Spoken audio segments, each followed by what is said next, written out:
Prevencija zlouporabe opojnih droga, problemi ovisnosti i uključivanje svih mjerodavnih institucija i pojedinaca u aktivno i stručno provođenje nacionalnih mjera bili su glavna tema okruglog stola održanog u Osijeku na temu legalizacije droge, a u organizaciji Osječke udruge Lige za borbu protiv ovisnosti. Marijan Gubina, predsjednik Osječke lige za borbu protiv ovisnosti, 8 godina djeluje u nevladinom sektoru u sprječavanju zlouporabe opojnih droga, djeluje na području prevencije te prvenstveno edukacije građana Osijeka, regije, ali i širom Hrvatske. Osnovni problem u Hrvatskoj kada pričamo o problemu ovisnosti je da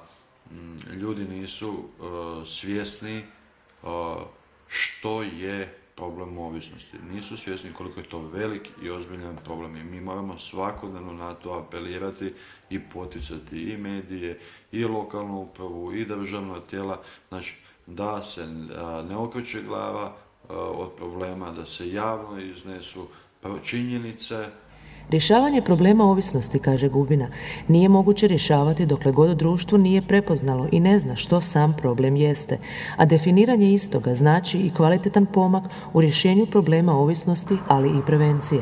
Upravo je to razlog zašto je neophodno, a s tim su se složili svi sudionici okruglog stola, osnovati stručne interdisciplinarne timove koji bi u suradnji sa neophodnim faktorom provođenja mjera, to jest nevladinim sektorom, zajednički svakodnevno radili na rješenju problema ovisnosti i same prevencije zlouporabe opojnih droga. Tim ljudi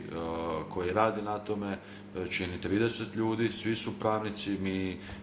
tvrdimo da to nije dobro, da mora biti interdisciplinarni stručni tim, znači mora se aktivno uključiti i vladin ured, i neko iz nevladinog sektora, i Zavoda za javno zdravstvo, Ministarstvo zdravstva, znači tek onda će se moći dobiti jedno kvalitetno rješenje. Da problem ovisnosti nije samo ovisnost o opijatima, o čemu se u najvećoj mjeri govori, ali i misli kada se uopće spominje problem ovisnosti, već da je tu riječ i o alkoholu, kocki, internetu i još mnogim drugim vrstama ovisnosti, je nešto što je potrebno svakodnevno naglašavati, ali i rješavanje tih problema jednakomjerno koordinirano provoditi. Imamo statističke podatke vezano za opijate, niko ne priča o ostalim vrstama ovisnosti, niko ne priča o kocki, o alkoholu, o pretilosti, o informatičkoj ovisnosti. Pa sve su to ovisnosti koje negativno utječu, znači, na društvo, znači oni utječu na zdravlje čovjeka, psihološki. To je jedan veliki, širok i ozbiljan problem.